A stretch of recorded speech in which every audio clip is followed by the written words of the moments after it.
Welcome everyone. How are we doing out there? Great. Good? It's been a long year, long couple of years actually.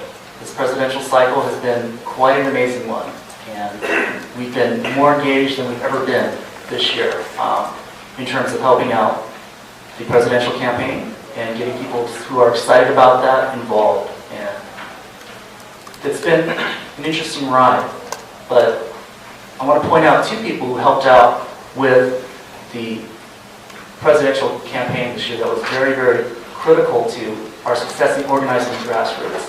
Glenda Parrott, who we just appointed Secretary Pro Tem, handled the southern region and did a lot of great events down there, worked with the campaign directly. She was kind of my liaison to the campaign, and then they actually appointed her the Southern California Regional Director. And the other person I want to point out, Rich Rainier, why don't you stand up? Rich got things going, and with their help and all of your help, Jerry Johnson did very well in California. Above the average, and certainly better than what happened 4 years ago. So it's a good positive trend for us, and every presidential cycle is good because it brings people out, and they come. There's some new folks here today, and a lot of interest in the Libertarian Party and also in really pushing Libertarian politics forward. So it's a very positive effort on our part, and hopefully in 4 years, the Libertarian Party of California can do a very similar effort. But let me highlight some other things that took place, because certainly the presidential election was not the only thing that we had last year, although it did take a little bit of time. One of the things that we're going through is the fact that Top 2, aka Proposition 14, took away our general access, ballot access line in the general election. Everyone knows how devastating that was. We didn't have any candidates appear on the general election ballot for the first time in a really long time. Richard Mayer, he quoted the 50s, I think it was the last time that third parties were not on the ballot in California. Now, that could have devastated us. We could have said, hey, we can't get on the ballot, can't run candidates, we can't get our name out there, and we should just curl up and go away. That wasn't my attitude. I said, okay, they want to take us out, okay, we're just going to have to fight back. And fight back we did. Now, before I go into the next statistic, everyone thinks statistics are to be manipulated, but this one cannot. There are a lot of things that go on behind the scenes. A lot of people who want to test the party out, don't want to fully get involved. They come to a county party meeting. We encourage them to get more involved, get involved with the state party. But there are more people out there that are working for liberty than I've ever seen in my term as chairman and before that in executive committee as a large member. The interest level is very high. The exposure we're getting is very high. I mean, without much work, we're getting coverage in the press.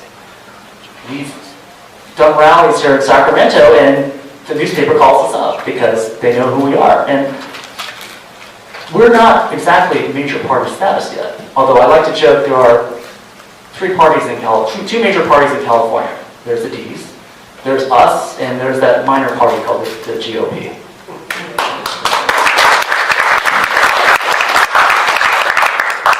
Now, I can confidently say that because the state party has done some interesting things over the past year that we've never done before. But first off, let me get to the statistic. We are at the highest voter registration ever in California.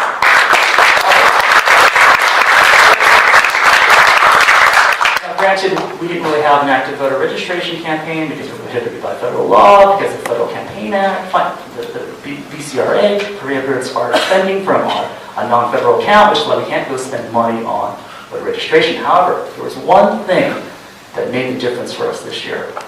I think this was the one thing that really helped us out. The internet. Online voter registration enabled a flood of people to register Libertarian in the last month before the cutoff date in October. Online voter registration is the key to our survival and our growth. And instead of paying for petitioners, instead of going door to door, taking a long time to do these, getting one voter at a time, we can go online. We can use our website. We can send out an email. There are tools available to encourage growth in a way we've never experienced before because of this new mechanism. And hey, it balances out. You take one option away, you give another. Our job to take advantage of it. So it's no fluke either. This is not something that just came and it's gone away. They reported again the numbers a month ago that we're still up and growing. Even after all the other parties, I think there was one other party that didn't go down. We reported that on our website, that we're still growing. That people didn't think we were just a one-time option for this election. They are moving away from the major parties. They are moving away from what I call the other minor party. That's in California because they're not giving them what they want.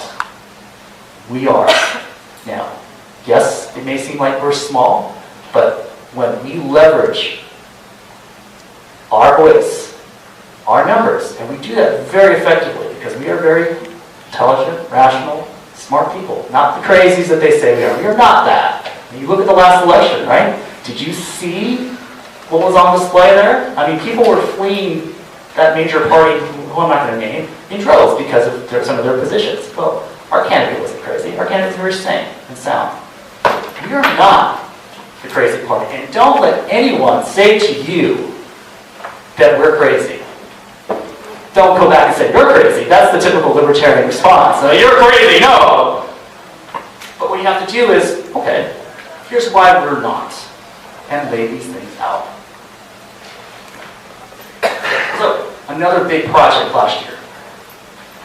For many years, the state party office was down in Los Angeles County. Very close to Van Nuys. And it was very reasonable. It was there for a really long time. Well, an opportunity came up to explore moving the office to Sacramento. And that's partly why we're here today. The executive committee chose that option.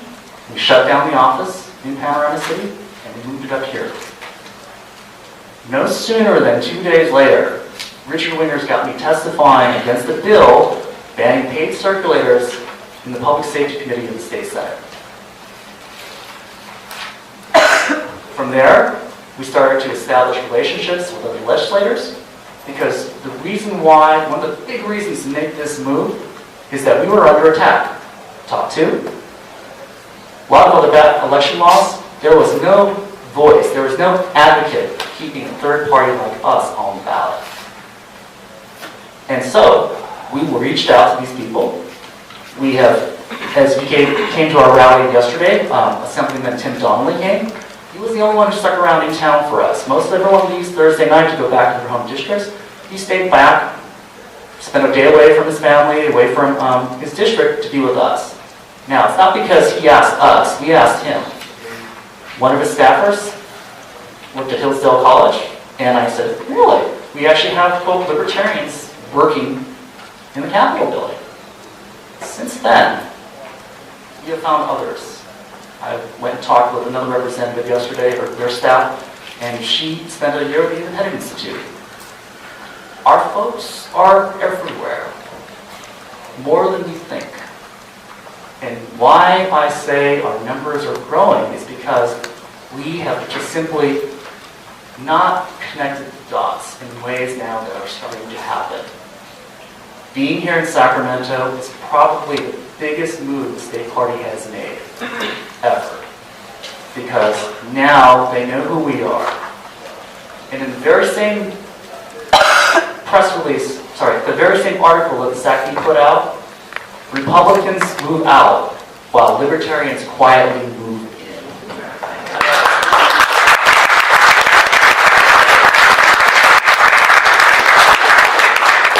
Now, of course, they didn't close their office. They had to find some funds, special funds to keep the place running, because after all, they couldn't just have us be there and them not be there. So, they're still here, but Not really by much. So where does that leave us?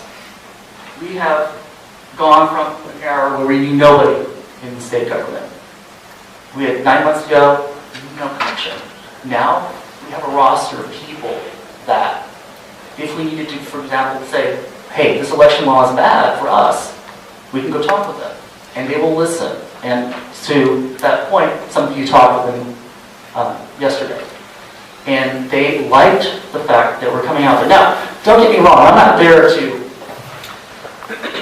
advocate and just help someone else out there. Of course, I'm thinking of ourselves as well. Our job as the Libertarian Party is to get people elected to the Capitol building. Not to go beg and plead with D or R about our side. But in the process of this discovery, which is important, I also maintain that we will never get to Sacramento until we understand the process better, understand the people. And we've done a lot of work in that direction to increase our understanding and then to share that knowledge with all of you. We need your help, obviously, to continue that effort. It's not just what happens here in Sacramento, but what you can do in your home districts. Go back, go talk to the staff in the local offices. That's what's going to make this work we're doing up here that more magnified. And with our members, we can raise our voice because they want to hear it. They have said to us, this is hearsay, but I heard from someone that one of them remarked, hey, this is the first time a third party has really done an advocacy program like you guys have got. And I can't really say we've got an established program. We just got really lucky being able to talk to people. Now, that's not the only thing we did last year. We didn't just help the Gary Johnson campaign. We didn't just work on moving the office to Sacramento. Our post-election season was better than our election season. Why? We have a brand new member of City Council back in the rear here. Susan Marie Weber, please stand up.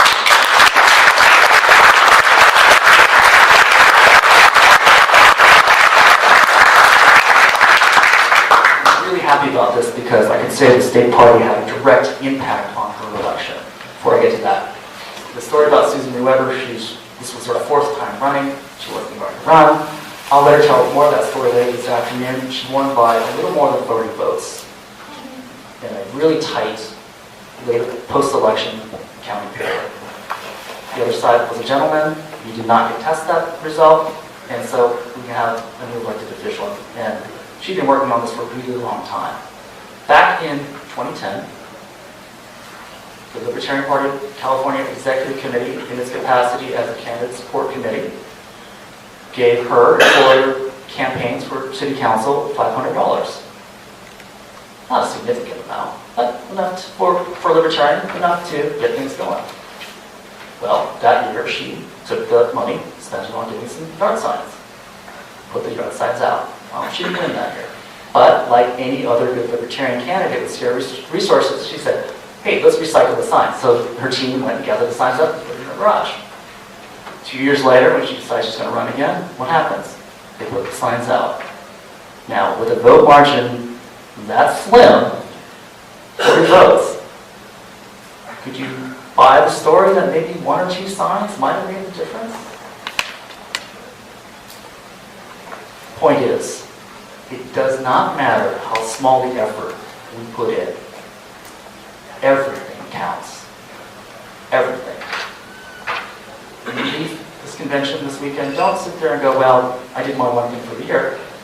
What else could you do that would take just a little bit of time, that you could do in your spare time, work, wherever, and put some effort? Maybe it's a letter together. Maybe it's writing to your elected official. Maybe it's going to a county party meeting and inspiring people with what's going on. There's just the little connections that make a huge difference.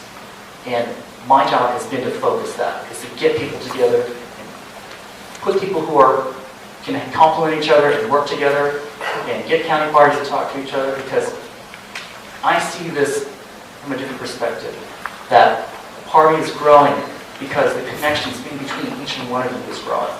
And having Susan here, having our elected officials here, we're going to be talking later. I mean, it was quite a challenge. It's quite difficult to get, herder cats, right? You've heard that, right? Libertarians are cats. Well, one could think of that analogy. I think it's just more of a challenge. Everyone has different things they need to get done.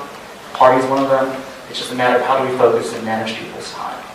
And we've done a lot better at doing that, and hopefully we'll continue. One more electoral win. And we saved this one for the convention. Jim Horrocks, will you please stand up?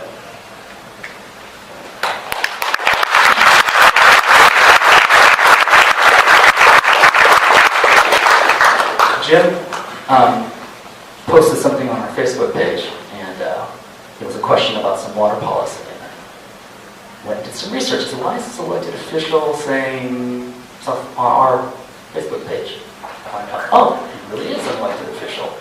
I had someone contact him, and he said, yeah, I switched over to the Libertarian Party and where I belong, and I'm really excited to get involved. And here he is. So this happened in December, post-election. We had a pickup of 2 elected Libertarians. And he's here today to talk about his stories on the panel. And it's really, really exciting. One more small, big win for us. John, who says, was elected 4 years ago as a member of the City Council in Mountain View. He was re-elected this time with the highest vote total in the city. And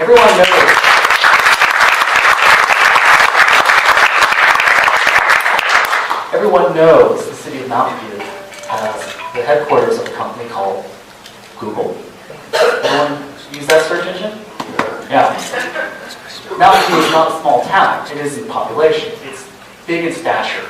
And having John, who now is the mayor of Mountain View, I'm proud to live in that city as well, so I can say I'm a Libertarian mayor, is an awesome feeling. So, we have 3 elected city council members. One sitting in the back, John should be here this afternoon hopefully, and one more down in the city of San Gabriel, John Harrington. All right. Who's going to be number 4? And who's going to be number 5 in the next 2 years? That's the goals we should go for. That's the goals we should attain. Because once we do that, coupled with the voter registration, we are 2,500, 3,000, we'll just round it up, 3,000 votes shy of eclipsing the Green Party in California. 3,000 votes, registered voters shy of eclipsing the Green Party. Do you think we can accomplish that this year?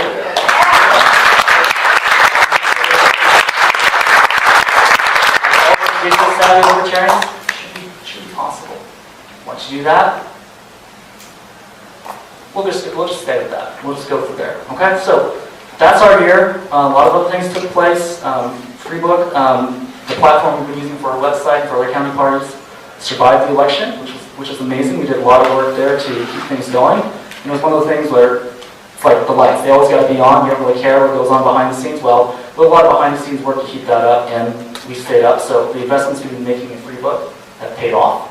And the amount of traffic and inquiries that we received after the election, it's like, I've never seen that happen before in an election. People were desperate and they wanted to turn to someone for help, and they turned to us.